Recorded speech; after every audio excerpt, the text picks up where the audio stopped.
To this Denver native, Mr. Bill Kay.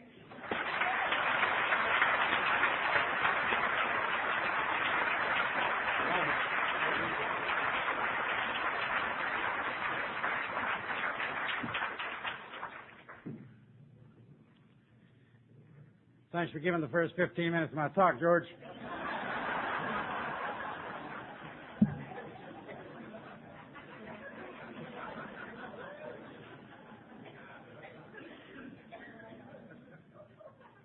I'm an alcoholic. My name is Bill Kaufman. Hi, everybody. My sobriety date is January 13th, 1987.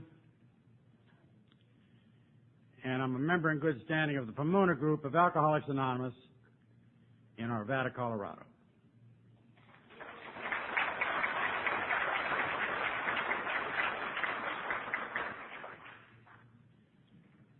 Arvada is a little suburb placed right between Denver and Boulder, right up against the Rocky Mountains.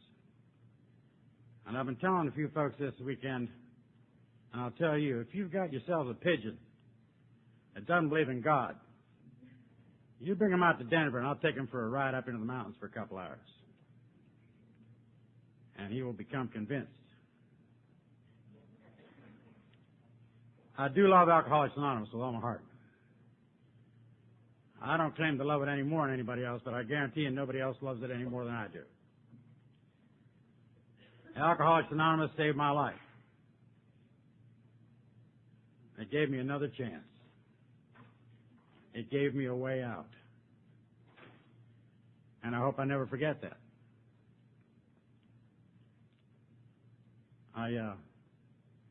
Here tonight with my second and hopefully my last wife, Anita. She goes with me about everywhere I go. Of course, my oldest son's in the audience for the first time. Shocked me to death this afternoon. My brother and his wife are in the audience. And I guess I'm glad they're here.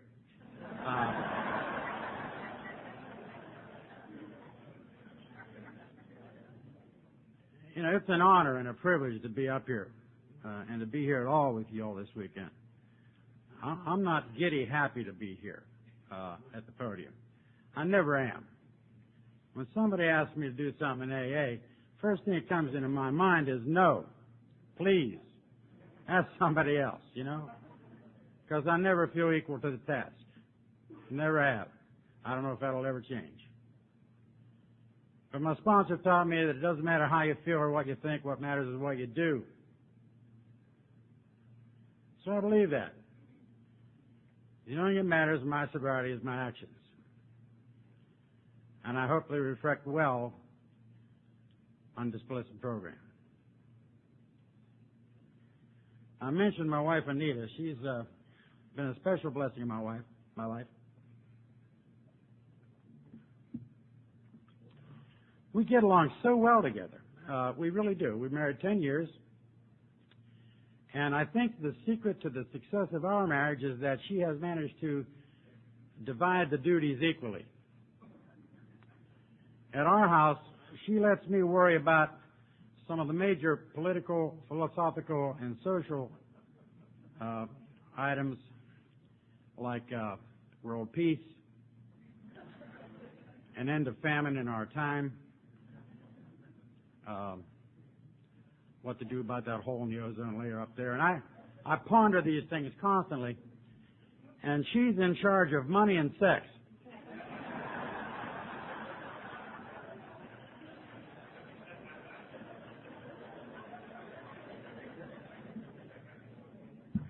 She gives me just enough of each of those two commodities to keep me coming back for more.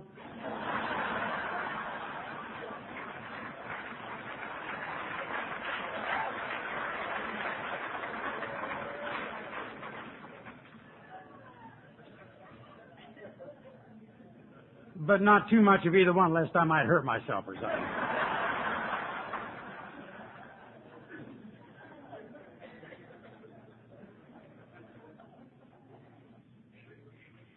We just moved to Denver 2 years ago, 2 years next month, from Myrtle Beach here, where I was born and raised in Alcoholics Anonymous. I'm from Pittsburgh originally, Steel Town. Yay, Pittsburgh. Cordell, Cordell, Cordell.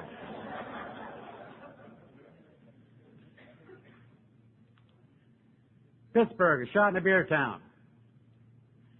I was born into a fairly normal family, and I researched as much as I can. My mother didn't sit me on a potty backwards, and Daddy never beat me, and we were okay. But I remember distinctly never being happy with what I had or where I was right now. I've always wanted to be somewhere else, have something else. I could never wait to be at the next spot. When I was little, I couldn't wait to grow up and be in school. When I finally got into school, I couldn't wait to get into high school. I got into high school as a freshman, sophomore, and so forth, and I couldn't wait to be a senior because they were cool. They had it all together. And then when I got to be a senior, all the girls in the senior class were dating college guys, and I couldn't wait to go to college because the college guys wore those cool loafers and stuff, and surely I would grow a little bit more by then, and I'd have it all together, and I'd feel comfortable with myself, and I too would be cool. And then I got to college. I no sooner got to college than I couldn't wait to get out of college, get into the business world, get some money, be cool, be okay with myself, have it all together, feel like I belong, because I never did feel that way. Wasn't anybody's fault. It was me. I know that now, but I couldn't wait to become an adult. I looked at adults and I thought, man, they got it all together. They don't have all these pressures. They're standing in front of a mirror of a morning for a half an hour trying to squeeze a zit.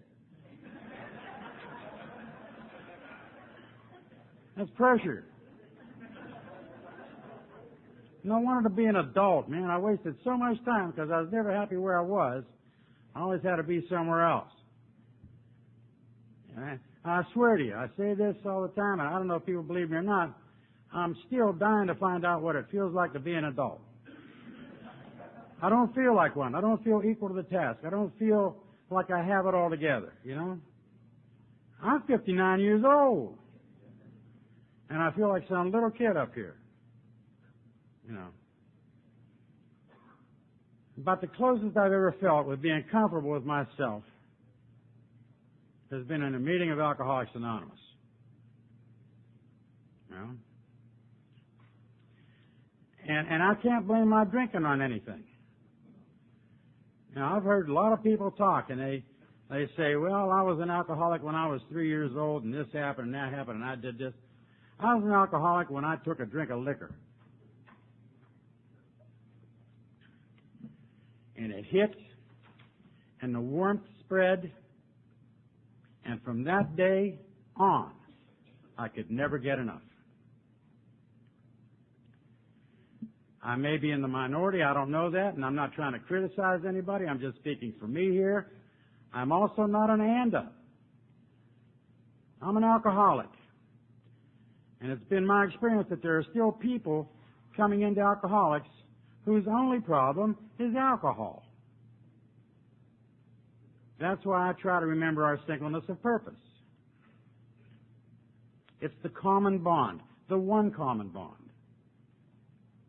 You know, as long as we keep talking about alcoholism and the recovery from same, other people will eventually identify with somebody in the group. But I started drinking, well, actually what happened was when I was around 14 years old, I discovered two things at about the same time. The fact that liquor made me feel good, and that girls were different from boys. And my life changed that summer, and has never been the same since. I guarantee. And too much of either one of those commodities has never been enough for me. But especially liquor. Man, I love that liquor. But I went about the process of trying to find the right drink for me. I wanted an adult drink. It was important to me to find just the right adult drink. So I'd go out with my girlfriend, who later became my wife, my first wife, Adam's mother, and we'd go to these cocktail lounges. We weren't of age yet, but up where I come from, as long as you comported yourself in a nice manner, you could get liquor. We'd go out and have mixed drinks and dance and stuff like that at nightclubs. And I tried all manner of drinks. I'd order a white one. And no sooner would the waitress bring that white one, I'd look over here at another table and somebody was drinking a green one. I think, that's the one for me. That green looks pretty good, you know? And I'd get a green one, and somebody over here would be drinking a pink one, and blue, and yellow, and brown, and the rainbow, you know? And I discovered that you can get most of the major food groups, too, if you play your cards right. I tried drinks with celery in them, oranges, lemons, limes, carrots, tomatoes, watermelon. You could have a meal.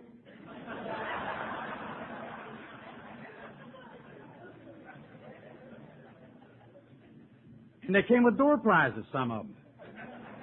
You know, fancy swizzle sticks and umbrellas and things you could spin around and play with and make noise and tinkle and bang and boom or whatever. And I liked all that. And I tried a lot of them. I never found one that really suited me until one day I heard a song on the radio. There was a group, boy, am I dating myself. There was a group called the Kingston Trio. And they brought out a song called Scotch and Soda. That's the prettiest song I ever heard in my life. And, I mean, it was cool. And I thought, that's it. I'm going to be a Scotch drinker, you know? And I told my friends I found the perfect drink for me. And they said, what is it? And I said, Scotch. And they said, oh, how does it taste? I said, I don't know. I haven't tried it yet. But that's going to be my drink, see? And then I had older folks warn me about Scotch whiskey. They'd say, well, you have to develop a taste for Scotch. You know? You won't like it right away, but if you persist, it'll grow on you, kind of like caviar. And I nodded my head like I knew what the heck caviar was, you know. And I don't remember where it was or what I was doing, but I remember how that first drink of Scotch whiskey felt. To this day, I can tell you exactly what it was like. I can describe it in such glowing detail and make you thirsty for one. I have such an easy time remembering the good things and a hard time remembering the bad things. You know? I drank that Scotch whiskey and I was prepared to order 2 or 3 because I knew it would take a while, you know? And I'll tell you how long it took for me to love Scotch whiskey. Bang. It made me feel like I always wanted to feel. It altered my perception of reality, you know? It made me feel taller and better looking and smarter and funnier and more romantic and a better dancer. All those things. I wasn't those things, but it made me feel that way. So I began about a 30-year relationship with whiskey that way. And it was so good to me for a while there, you know. I thought it actually helped me function better. Gave me a keener edge. At least I used to say all that. I don't know if it really did that because, see, it altered my perception of reality. But it made me feel that way. My girlfriend and I eventually got married and settled down and began to raise a family. We had 2 beautiful sons. I got involved in the business world. I began to climb the corporate ladder. And I kept drinking whiskey. And it was good. And I loved it. And I'm not saying I was good in business, but I seemed to be good. I mean, the company I worked for couldn't wait to give me money. They rewarded me tremendously with bonuses and salary increases and prizes and awards and trips and we were living the American dream. You know, the family was growing and they were beautiful and smart and the kids and my wife loved me and the company loved me and I kept getting promoted and I kept drinking that whiskey. And somewhere in there, son of a gun if it didn't turn on me, and I don't know where that happened. You know, I suspect it happened somewhere in there where I began to pay more attention to the whiskey than I paid to my wife and my children and my job and my family and all those things. And it happened slowly. When the book says alcohol is cunning, baffling, and powerful for us, I identify. I don't know where the change happened, but it happened. And it began to cause problems in my life. Nothing new about that, I know that. You see, there's nothing too much new about my story. I'm just a garden variety drunk. Alcohol became increasingly important to me. And as it did, things began to sift through my fingers. You know? And it caused fights at home. And it caused lost sales in business. And lost friendships in the community. Our home life was very, very stressful. I eventually had my wife believing that she was nuts. She thought it had to be her. And I encouraged that line of thinking. Of course it was her. You know? And I loved my kids, but I began to pay less and less attention to them. You know, I wasn't able to spend quality time with them anymore. It happened slowly. Eventually, my wife said, "You need to do something about your drinking." And I went through a lot of different things. You know, I went to a couple of jitter joints and a halfway house and a hospital and a private place up in the hills of Virginia. And I usually got drunk when I got out of those places. But finally, she said, "Why don't you call Alcoholics Anonymous?" And I said, "Okay, get them on the phone for me." Like she was my secretary or something, you know. But she did that. She called Alcoholics Anonymous, and two old geezers came out to talk to me.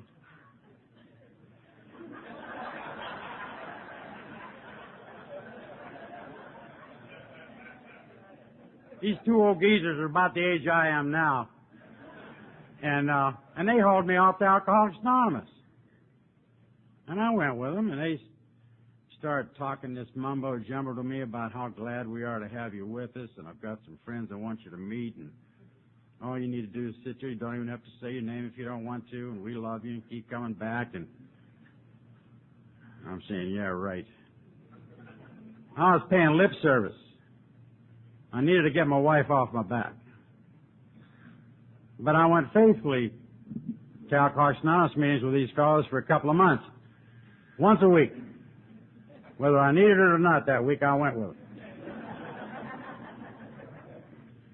This was in Canton, Ohio, and the man who took charge of me at that time has passed on now. His name is Martin Krause, and he's a wonderful old guy, and I treated him with contempt. You know, I laughed at him behind his back. I'm sorry for that today, Mark. But you know, if you're still drinking, a meeting a week is a lot of meetings.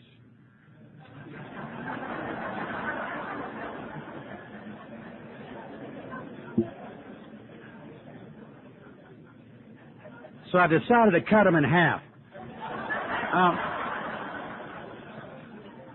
I planned this. I'm a man with a plan, you know. I cut them in half and I started going every other week, and I just got a little bit better at my lying at home. But my wife wasn't stupid. She said, "You're not going to as many meetings as you used to. What's the deal?" And I said, "Well, darling, they've changed the rules. You only have to go twice a month now." That's the truth. And she bought that. She wanted to believe me. She loved me. She was so hopeful that I would change. But I didn't. But she bought that line I gave her about the AA changing the rules and only having to go on twice a month, right up until the day she joined Al-Anon.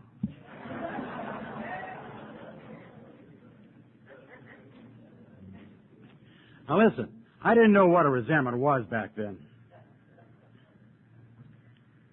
All I know was Al-Anon got on my list.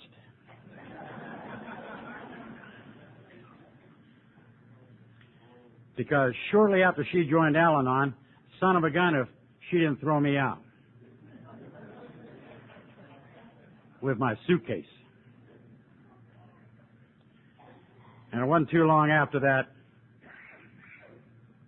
I met her in divorce court, where I was alone, unrepresented, and she was there with her Al-Anon sponsor and her Al-Anon attorney, thank you very much.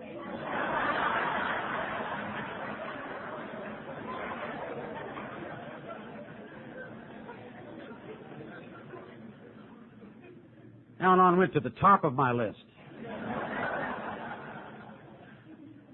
replacing my third grade teacher, Miss Butts, who had done something to me. I forget what it was. She was dead for 25 years, but they replaced her at the top of my list. Now, of course, today I understand and know Al-Anon to be the wonderful, wonderful organization that it is. And thank God for Al-Anon, for what it did to help my wife. Al-Anon enabled my wife to take responsibility for her life and the lives of our children. I wasn't physically abusive, but I'm convinced had I stayed in that household, I would have become abusive eventually. I certainly was mentally and emotionally abusive. And I can stand here today and tell you all that I'm grateful that Al-Anon did that for her and enabled her to separate me from that family. I didn't feel that way then, you know. And it wasn't that I didn't love her, and it wasn't that I didn't love my kids. And it wasn't that I didn't love that job that I lost and the friends that I lost. I loved them. But I had to have that liquor.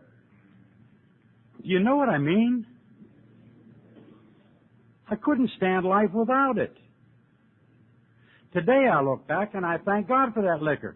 Because if I hadn't had it, I might have blown my brains out. Because I couldn't stand living. Shortly after that, I moved away and I came to the sunny climes of Myrtle Beach. This would be a good place to die drunk.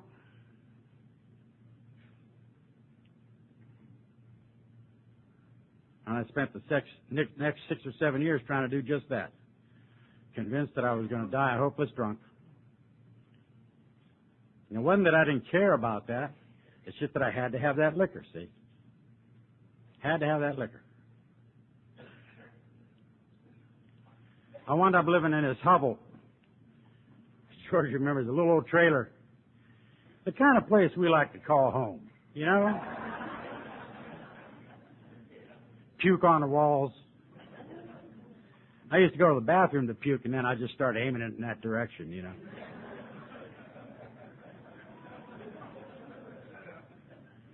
I didn't have a friend. My family had just about disowned me. Nobody ever came to see me. Yet I was convinced I had to keep my drinking a secret.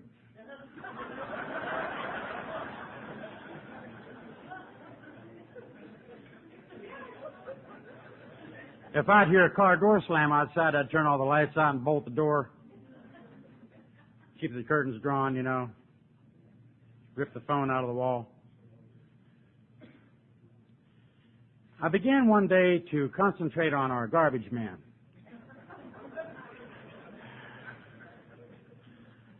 I was drinking about a half a gallon of cheap vodka a day by then, scotch having gone by the wayside. It came in these big is it a liter and a half or something? These big glass bottles, cheap vodka. And I thought, I've been putting an awful lot of those bottles out in the garbage. Do you reckon that garbage man thinks I'm drinking too much?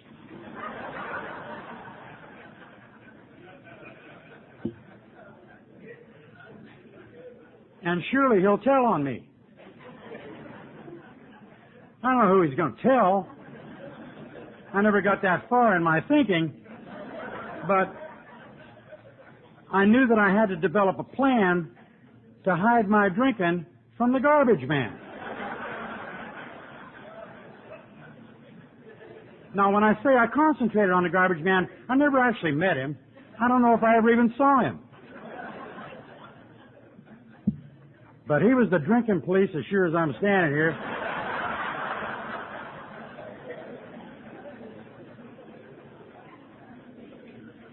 Now, Adam will remember this. In this little old trailer I lived in, we had a little laundry room. You couldn't even hardly get in it. It held a washing machine and a dryer. And if you were smart and you worked your plan, you could fill 5 or 6 of these big black plastic garbage bags with glass bottles, empty bottles of vodka. And I could shove them in this laundry room on top of the washer and dryer, and I could get 5 or 6 of them in there. And man, I had that garbage man fooled.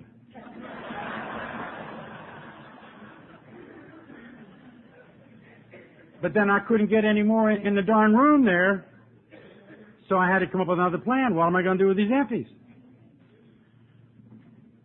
So I developed a plan. Here's what I'll do. I'll wait till 3 o'clock in the morning some night, and I will stealthily sneak these garbage cans out to the drunk mobile, and I'll fill the drunk mobile full of these big black empty garbage bags full of empty glass bottles. And I did that. And I snuck out, and you didn't hear the door closed. I did it real quiet like, and didn't turn the headlights on. I don't think the headlights worked, did it? But anyhow, and I drove down behind the old Winn-Dixie it used to be there. It's not there anymore where I lived here in Myrtle Beach. And they had these big old Dempsey dumpsters. And they were big things. And I'd drive real quietly, about 2 miles an hour down to behind the Winn-Dixie, and I'd get out real quiet and I'd look around. I mean, this was a mission, And you think I'm saying I'm not fooling you. I did this more than once.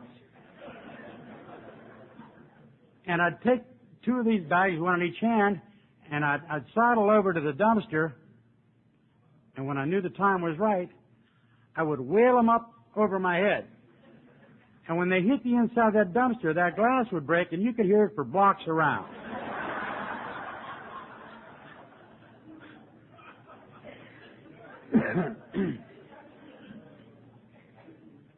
And I'd empty out the car of all these bags, and I'd wheel them into the dumpster, and this took about an hour. And I'd get back in the car, and I'd drive real slow back home, and I'd get inside the door, and I'd close the door and bolt it behind me, and I'd go,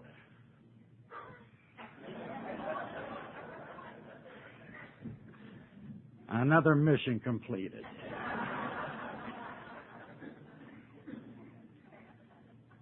The energy it took to just planning this stuff, but it's exactly what I did.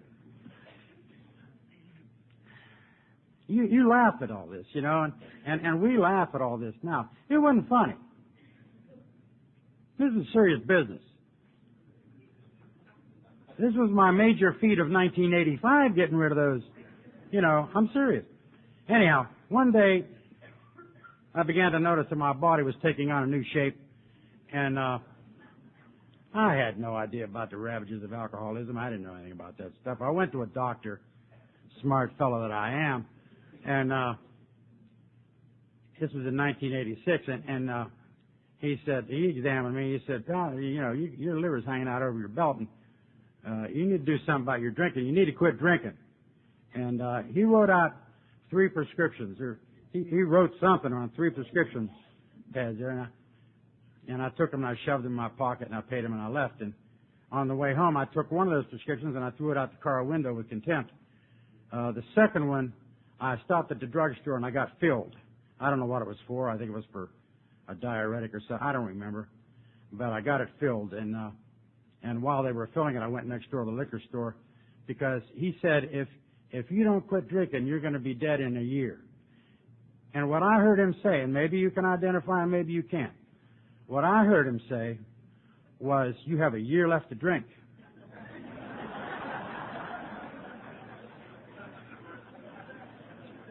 So I knew I had to pick up the amount and frequency of my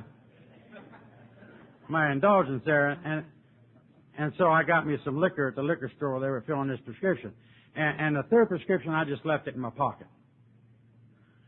And I drank more than I've ever drank before for about the next 8, 9, 10 months. And finally one morning, on January 13th, 1987, I woke up off my broken couch and I reached next to me for this empty jelly glass full of warm, cheap vodka from the night before, and I brought it up to my lips and I couldn't drink it. I don't know how to explain to you. It was like I was full. I couldn't drink it. I was full physically, mentally, emotionally, whatever. And the thought just paralyzed me. What am I going to do now? You know, if you can't go on with your life drinking and you can't go on with it not drinking, what are you supposed to do? I know that today to be the jumping off point, but I didn't know that then. I was scared. And so I did what every self-respecting 43-year-old alcoholic does. I called Mama.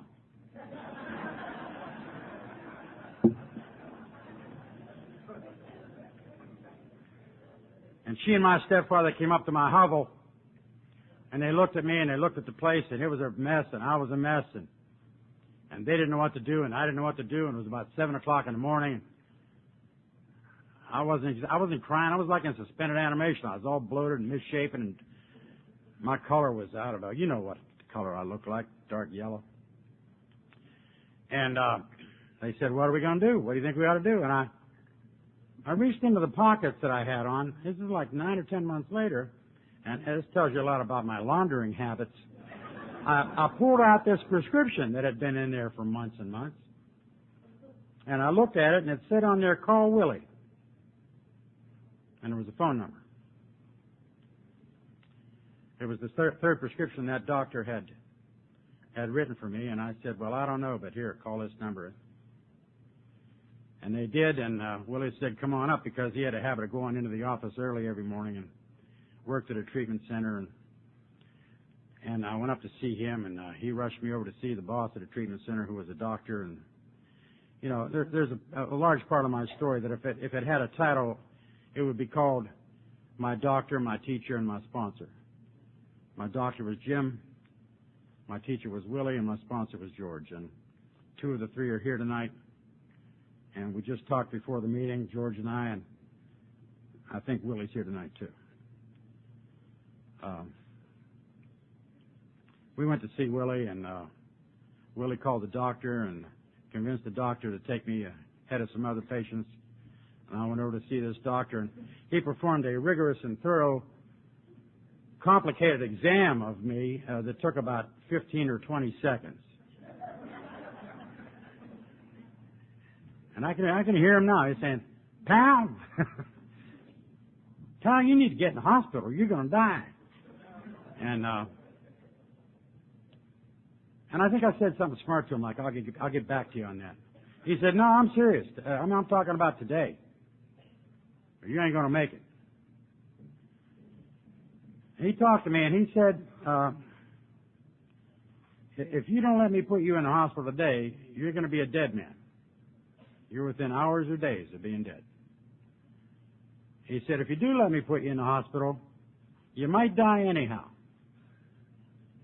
but you might not.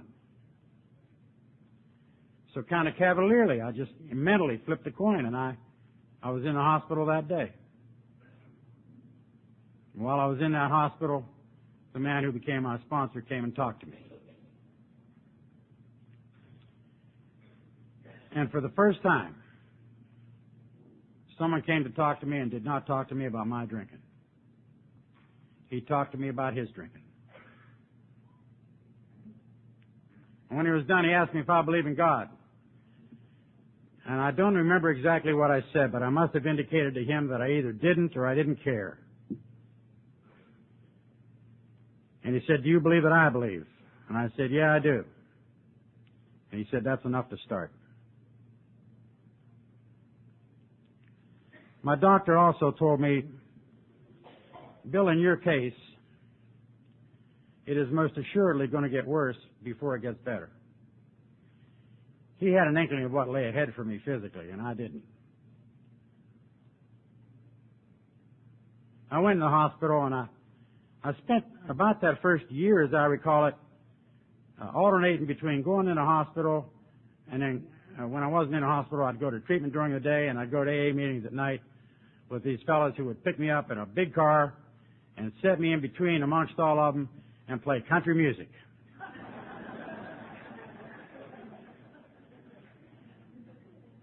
Can everybody hear me? I don't like country music.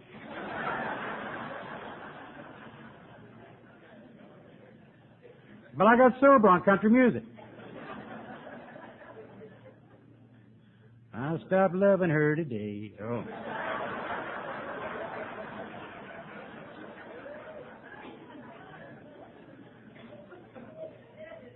They seem to be having a real good time. I wasn't. I went to these meetings not knowing where we were going. It seemed to take forever to get there.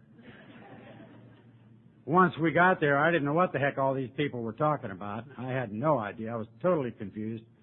You know, I was full of resentment and self-pity and all that other stuff. But mainly I was confused. I didn't know what was going on. It's like somebody picked me up and landed me on Mars. I didn't know what these folks meant. And you know, it was 6 months before I knew that a grapevine was a magazine. I thought it was a bush, and you had to get one of these bushes in order to belong. Because at the end of every meeting we went to, they said, "Don't forget, everybody got your grapevine?" And I'm looking around, and of course we all know that that's our meeting in print, and it's a wonderful monthly magazine that comes out for alcoholics, and I love it to death. Subscribe to myself. I subscribe to it myself. Have for a long time. But then I thought just exactly what I suspected. This is a cult, and you've got to buy one of these bushes. They won't even display them, and they won't tell you where they are. And I wasn't going to ask. I don't need anything from you folks. I'm just fine, thank you very much. Don't let these old clothes fool you. You know, I wore a really smart ensemble. It was like a combination. You remember this? I wore a combination sweatsuit and pajamas around for about the first year, and slippers, and the blood stains kind of blended in nicely with the red stripes on the side of my. But anyhow, so I went to these AA meetings with these old geezers, and they'd sing, and they'd be laughing at the meeting, and then they'd go home, and we'd drive an hour. We went all over the meetings, all over. And they had a heck of a good time. And they'd drop me off, and they'd say, "We love you, and call us if you need us, and we'll see you tomorrow." Thanks a lot for that warning, you know.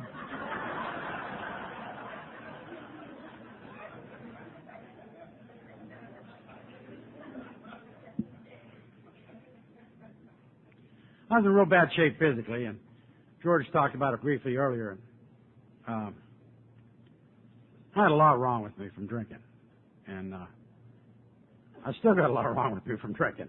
Everything that's wrong with me is all about drinking, you know. But the main thing was I had a lot of hernias, and I had some blood problems and all that stuff.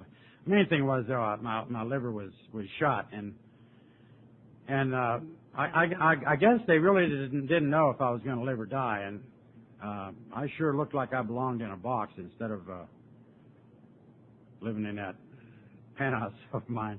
But For some reason, I kept doing what they wanted me to do, and I can't explain that to you, you know. The only thing I know is there must have been some attraction there. You know, there must have been some attraction. Especially these people in Alcoholics Anonymous. From Jim and Willie and George on to everyone else I met, they treated me with love and respect and dignity, and I didn't deserve it. I was pretty unlovable. And they gave help and hope to a hopeless and helpless alcoholic.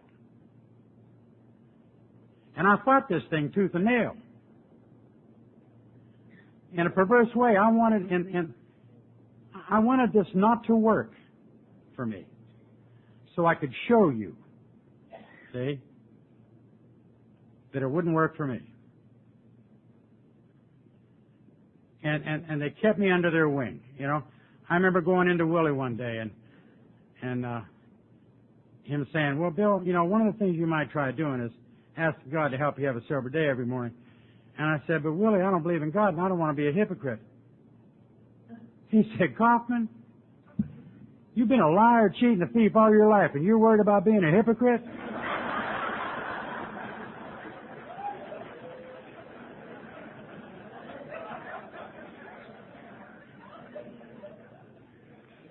He said, in AA, what I'm asking you to do is called fake it till you make it. That's different from hypocrisy. And I took that on faith, and I began to do that. I went into my doctor one day, and as I recall it, and I don't know if this is really what happened or not, but as I recall it, I went in to yell at him and bawl him out because I was several months sober, and I was feeling worse every day, and I was bleeding, and I hurt all over, and I had so much going on medically, and I didn't have a dime to my name, and I was totally alone, and nothing was working right in my life, and I just kind of let him have it. You know, I whined to him, and he let me go. He just let me get it all out. And when I was done, he said, "Are you all through?" And I said, "Yeah." And then he started laughing like a hyena all of a sudden. He does that. Yeah, those of you who know what I'm talking about. His just big wide grin started laughing. And this is being taped, so I'm going to clean it up just a little bit. And I'm going to say, I asked him, just what exactly is so funny, sir?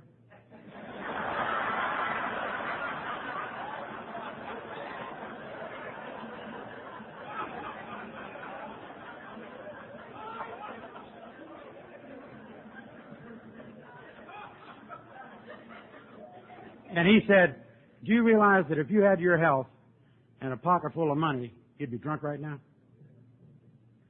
Oh, man, I ducked my head down and walked sheepishly out the door because I knew he was right. I knew he was right.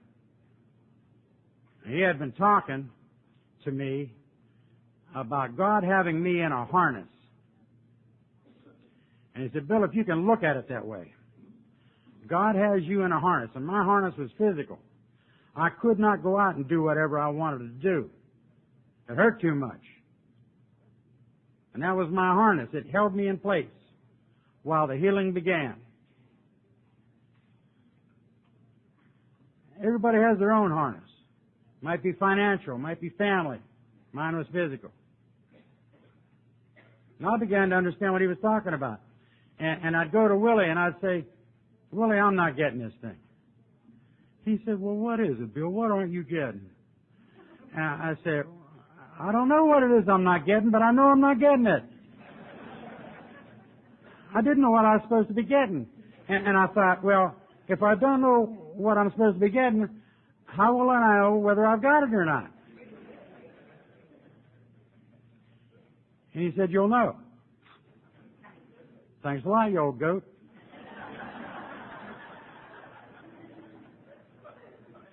He talked in riddles to me. He said, if you always do what you've always done, you'll always get what you've always gotten. All right? And he had me investigate the word humility.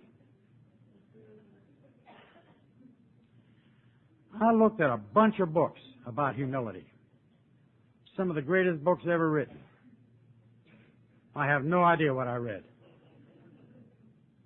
But when I was done, he said, "You made an effort. The fact that you went and got those books and read that stuff, it means you might have some humility." This son of a gun got me again. See, I didn't want this to work.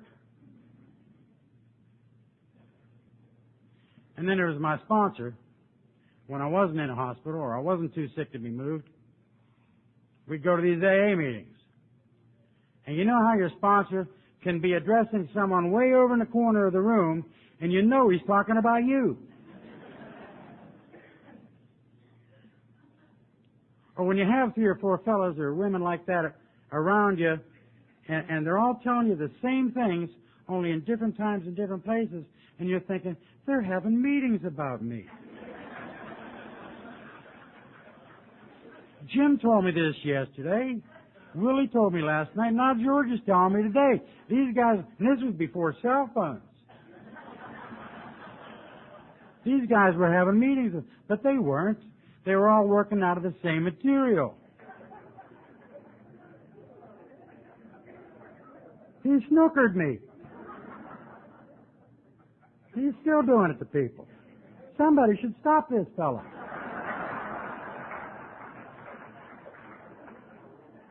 Before he gets long-term sobriety.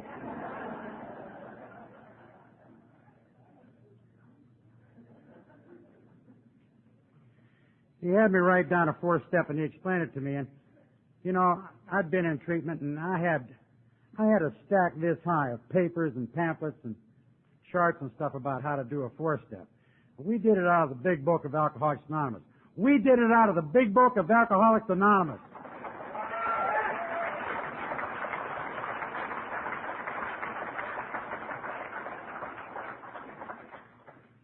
And I thank God for that. And he showed me how to do it. And I began to make my resentment list. And he asked me if I had many resentments. And I said, well, not that I can think of offhand. You know, I might have 1 or 2. And before I was done, everybody I ever met was on that darn list.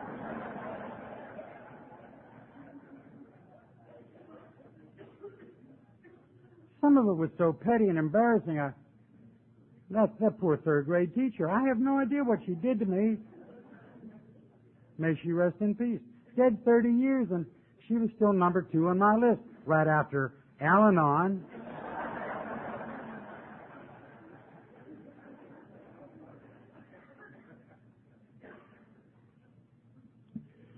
And I finally got done with this 4th step, and wouldn't you know it, he didn't used to travel very much in his business, but when I got done with the 4th step and I was ready for the 5th, and you know how you want to get that 5th done when you're finally finished writing it?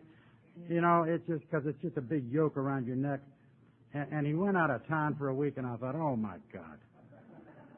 You know, I'm either going to die or fall down and take drunk or something's going to happen before he gets back. And I was a wreck for a week till he got back. And he got back, and I read my 5th step to him.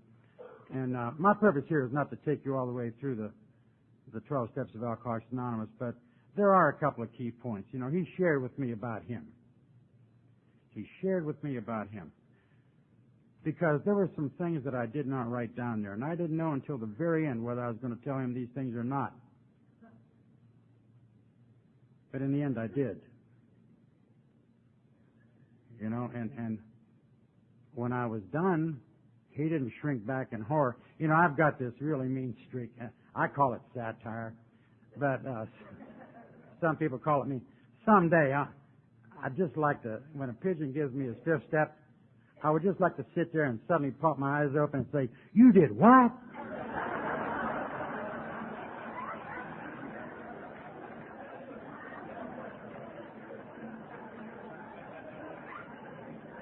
Oh my God, get out of this house.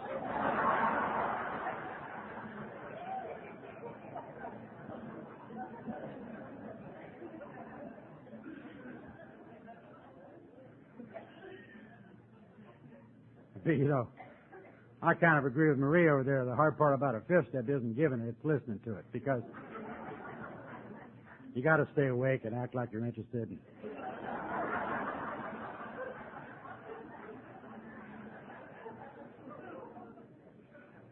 And I've learned that they're all pretty much the same, and we're all the same kind of people, and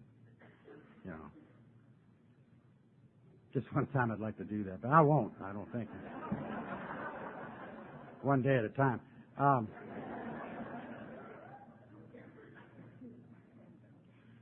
I'll tell you something. What happened as a result of working these 12 steps of Alcoholics Anonymous together.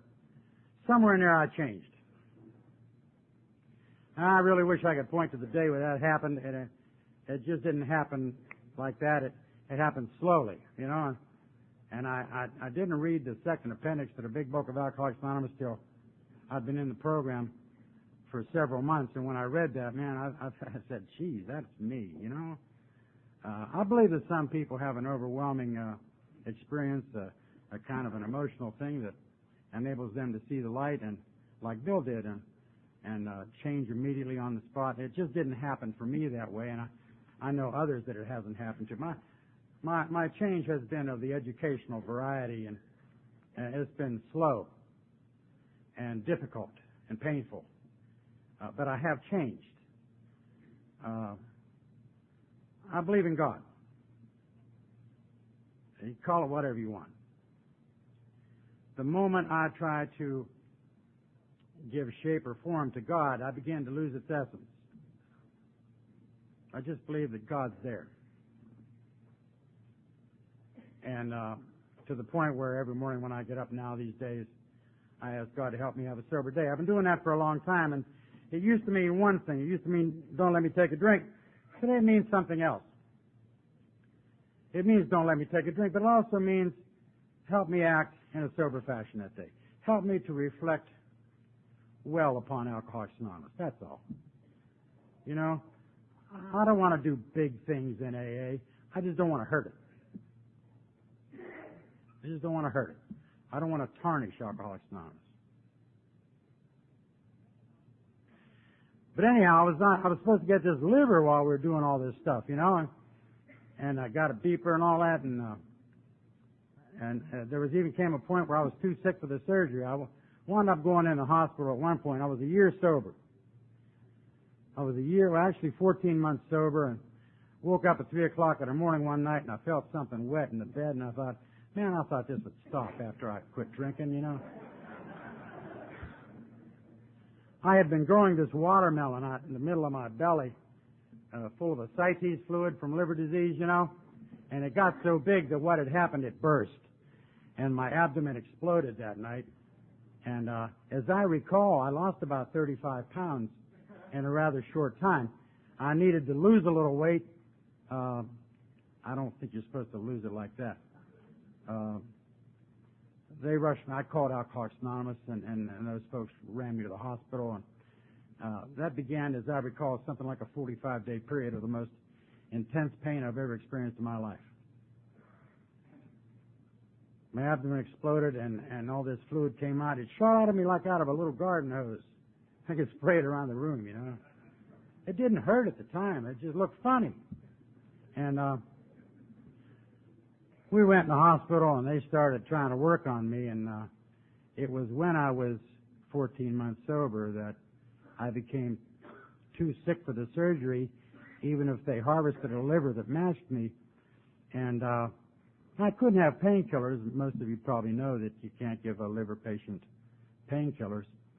And so it was kind of white-knuckle time through that whole experience, about a month and a half as I recall it.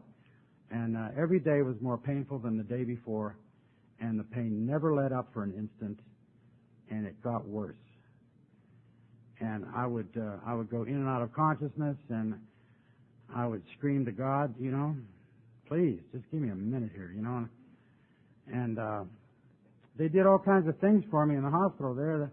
My doctor assembled a team, and they worked on me in all kinds of ways, and they couldn't get the hole closed there. And finally, one doctor put together a process whereby they could keep these wet bandages on me to give it some chance to try to begin to heal. But it was very, very, very painful, and many of you who are here tonight came to visit me in the hospital. The nurses used to come in the middle of the night and ask me, who are you?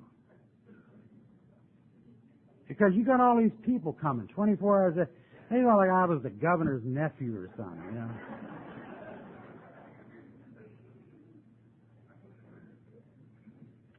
And I would share with them who I was and why I was there. And more of them began to come in. Nurses would come in the middle of the night, and they'd ask me questions like, Bill, do you have any idea why I've married 4 alcoholics in a row?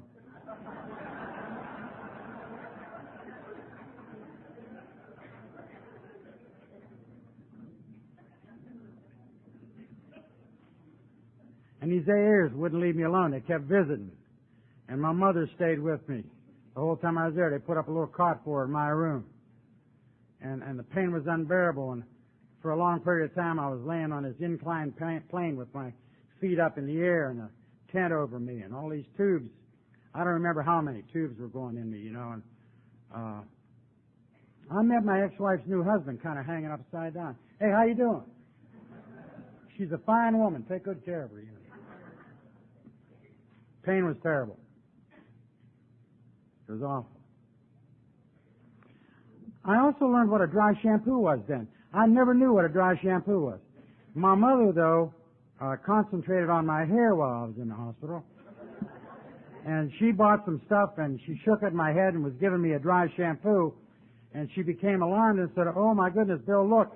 And she brought her hand around, and my hair was beginning to fall out. And she had a handful of my hair. I like my hair, you know. I don't have much of anything else, but I have a decent head of hair. And I started laughing, and she became alarmed, and she said, Bill, settle down. What are you laughing about? And I yelled at God. I said, okay, God, all this, and now you're going to make me die bald.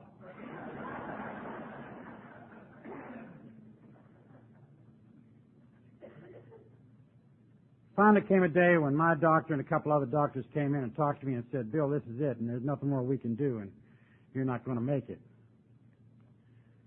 And you better say goodbye to those people that are important to you. And my ex-wife was there, and she had my 2 sons there, and my oldest son, who's here tonight. Will never know how much he means to me for staying with me all night that night. And he talked to me, and I remember very little of what happened because I was kind of delirious. It was so painful. And I remember him saying, Dad, don't die now. Can you make it for 5 minutes? And then that 5 minutes would go, and he'd say, can you make it 5 more minutes? And he'd wipe my forehead off.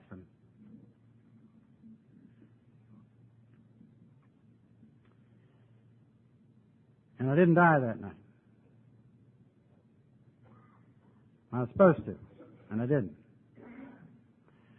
I remember at one point in there, my sponsor was in the room with me, and I was crying, and I was screaming to God, please, will you give me just 5 minutes without pain? And as I recall it, George said, Bill, he had tears in his eyes, and he said, Bill, you're still praying the wrong prayer. Instead of asking God to take away the pain, how about we ask God to be with us through this pain to whatever lies on the other side? And I knew exactly what he meant. And I became as accepting and willing at that moment in my life as I've ever been before or since. I knew if I died, it could be okay. I knew if I died, I had done the best I could. I'm no big hero, you know. I didn't want to die. I'm not stupid. I wanted to live. Because magically, I had begun to understand the program of Alcoholics Anonymous. While I was sick in the hospital, they would bring these newcomers in. And they'd say, Bill, we want you. Sometimes the doctor would send him in, sometimes Willie would, sometimes George would. They'd say, we want you to talk to this new guy. And I'd say, what do you want me to tell them? If they work real hard, they can get to be just like me?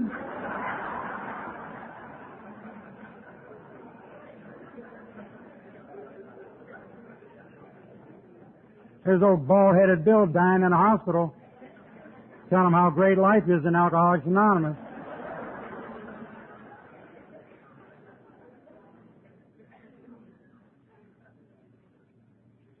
But they brought him in and I did it, and one of them was my brother. He came down to say goodbye to me, and he was a bad alcoholic. And I talked to him about my drinking. By the grace of God,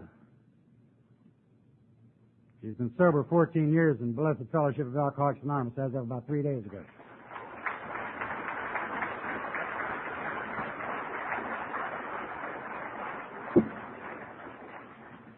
I scared him sober.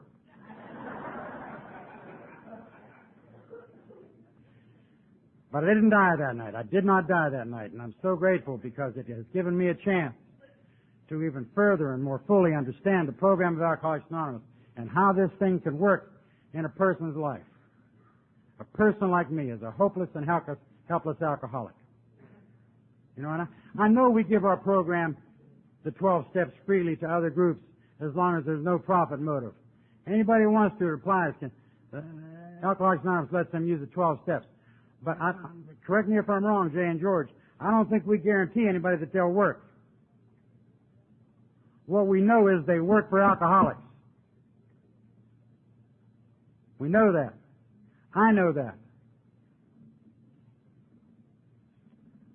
And that's why I love this blessed program, you know. Well, I didn't die that night, and slowly I wish I could tell you the pain went away right away. It'd make a good story. But it didn't. It took a while. But eventually I got better, and I went from being too sick to get a liver to being too well to need one. And I baffled the doctors. The only people that understood it were the people from Alcoholics Anonymous. Because I'm not unique. They'd seen others like me. And I've seen more like me since then. There's nothing unique about any of us. And I eventually got out of the hospital. And I got a new chance at life. And I cleaned up my act a little bit. I had to go out and make amends. And I remember making amends to my two sons and mother. But she was still pretty angry at me. She had every right to be. But I made amends over a sandwich one night, and she understood. She'd been in Al-Anon. But her reply to me when I was done was, "That's real good for you, Bill, and I'm real happy you're getting sober. But a fat lot of good that does me." Those are the amends that are hard to make. You know, the first person on my amends list was my mother. And I thought I would have a terrible time making amends to my sweet mother. And I planned it, and I wrote it out, and I screwed up the courage, and I told my sponsor that I was ready, and it was like putting on armor, you know, and getting ready for battle because I'd hurt that woman so much. And I went and I made amends to my mother, and when she was done, she hugged me and told me how much she loved me. There's a woman that loves Alcoholics Anonymous, my mother. When I was done, I went home and I called my sponsor and I said, "Well, I did it, George. I made amends to my mother." I was so relieved. And his response was, "Well, it's always good to get those easy ones out of the way up front."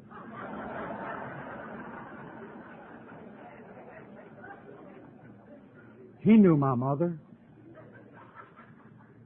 Yeah, he knew my mother, and he knew how wonderful she was and how much she loved me. And I could have spoke Russian to her, and she'd say, "God bless you and God bless Alcoholics Anonymous." She wouldn't care.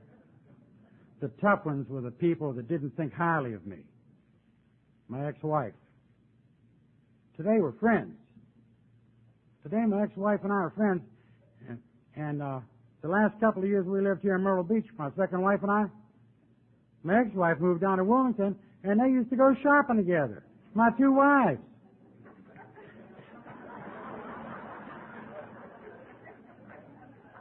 What's wrong with this picture? I kept a suitcase packed just in case, you know.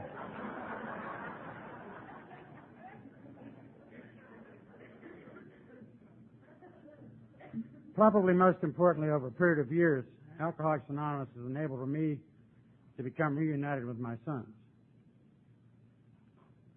They lived through all this. They were damaged by all this.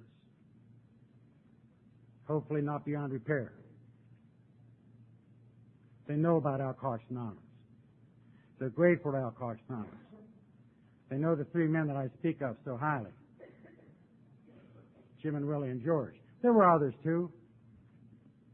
So many. I won't start naming them. You know what it's like. Now you take Willie, it wasn't anything special about him. Ugly little guy from Charleston. Used to smoke 2 cigarettes at a time and play with his hair. Man, that guy was odd. But he loved me, and he moved back to Charleston from Myrtle Beach about 4 years into my sobriety. And when he did, I walked into his office one day right before he left, not knowing that we'd continue to be friends and visit back and forth. I went back to him and I said, Willie, there's nothing I can do to repay you for what you've done for me. You know, I was crying. And I said, if I had money, there isn't enough. And I told him I loved him. And he cried too, and he came out from behind his desk and he hugged me. And he's crying. He said, Bill, pass it on.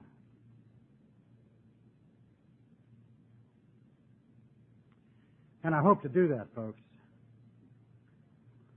I hope that as long as God gives me air to breathe,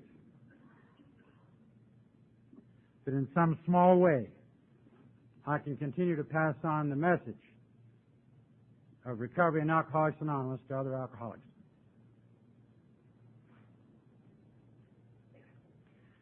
There came a time when we decided to move out to Colorado, and it was a major move for us, man. You're leaving your home group in AA and leaving your roots, and my wife had so many friends here, and just all that stuff. It was a big move. I mean, we didn't just decide overnight to do this. And we moved out to Colorado, and folks, we love it there. It's awesome. It's beautiful. The weather agrees with my health, and it's just great. And the only anchor I had in my life during that time of moving out to Colorado was Alcoholics Anonymous. I figured they had AA out there, and so I started going to meetings the first day we were out there. I didn't know who I was going to get for a sponsor, and I didn't know where I was going to have my home group, but I went to a little meeting one night right about 2 or 3 miles from my house, the Pomona group. And there was a young lady in there, and unknowingly, and well-meaning young lady, had a lot of problems, and she was crying. She said, I need to talk to you about my drug problem. And this little old runt that reminded me so much of Willie spoke up in a quiet voice and said, Miss, I remember you. You were here about 6 months ago, and you tried to talk about drugs then. And I want to tell you, we don't do that here. He was very nice to her, and he told her where to go to get help. Gave her the address of a Narcotics Anonymous meeting. And he said, we stick with alcohol here because I've seen groups die once they abandon their singleness of purpose. And I don't want this group to die because it's my home group, and it has been my home group for 31 years. And I knew right then that was my home group, and he was my sponsor. Because as much as I love the 12 steps of Alcoholics Anonymous, I love the 12 traditions. You know, you never just break one tradition. You break 2 or 3 at a time, and you ding 2 or 3 other ones all at one time, you know. And people like to say, well, we're autonomous, we can do. They always like to use that tradition as an excuse for breaking other ones, you know. Well, I have a voice and I have a vote, and that's all. And I think I went out to Colorado with the right attitude. I went there just to fit into Alcoholics Anonymous, not to make any big changes. I think I fit in okay. I go to several meetings a week, and son of a gun if they didn't elect me GSR. And so I'm GSR, I'm a home group out there. And I love service in Alcoholics Anonymous. I love the unity of belonging to a home group, and I love the recovery program that's the 12 steps of AA. You know, I'm pretty happy guy. You know, I was never happy with where I was right now. I always had to be somewhere else, be somebody else. I'm happy with who I am right now. You know? I don't know if you know this or not, but you people mean everything to me. You just mean everything to me.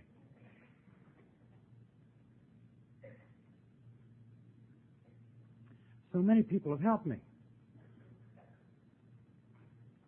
I go to an occasional bad meeting. You know, I'm like that guy. You know, you hear people say, I've never been to a meeting I didn't like. And they just haven't been to enough meetings yet. I've been to a lot of meetings I don't like, you know. But the important thing is that I keep attending Alcoholics Anonymous. I keep asking God to help me have a sober day in the morning. I've talked to another recovering alcoholic every single day of my life if I possibly can. I go to 4 or 5 meetings a week, and at night when I slide in between the sheets, I take a mental inventory, and I thank God for another sober day. It doesn't take long. It's not a big heroic effort. And what rewards I reap from that, you know. I've got a wonderful marriage. I enjoy a two-way love relationship with my sons today. My mother lives with us out in Colorado, and she likes it out there. You know, what more do you want? You know, Daily Reflections today talked about don't be discouraged. You know, and they talked about not setting your sights too high. You know, my sponsor promised me one thing. When he began to talk to me in Alcoholics Anonymous, he promised me one thing. He said that if you go through the 12 steps of Alcoholics Anonymous with me and you learn to apply these spiritual principles to your life, I guarantee you one thing and one thing only. You can become reasonably happy most of the time, period. Won't be giddy happy all the time. Good things will happen, bad things will happen, but I guarantee you, you'll become reasonably happy most of the time. Now, it's happened for me. If it hadn't, look, I'm very results-oriented. If I didn't enjoy this, I'm out of here. You know? You think I can't find anything better to do tonight? You're right, I can't.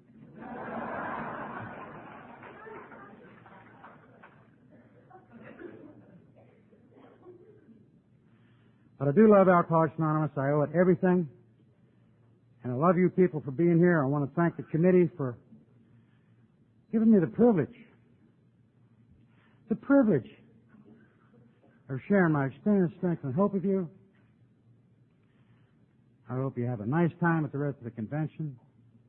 I want to leave you with one thing, okay?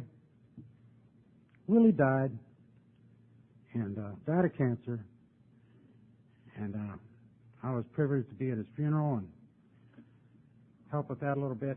And when he died, he left me 2 things. A little book called The AA Way of Life and a little ashtray. And on this little ashtray is scrawled a poem. And the poem goes, there's the love of a man for a maid, and there's the love of a child for its mother. But the greatest love of all is the love of one drunk for another. Thank you.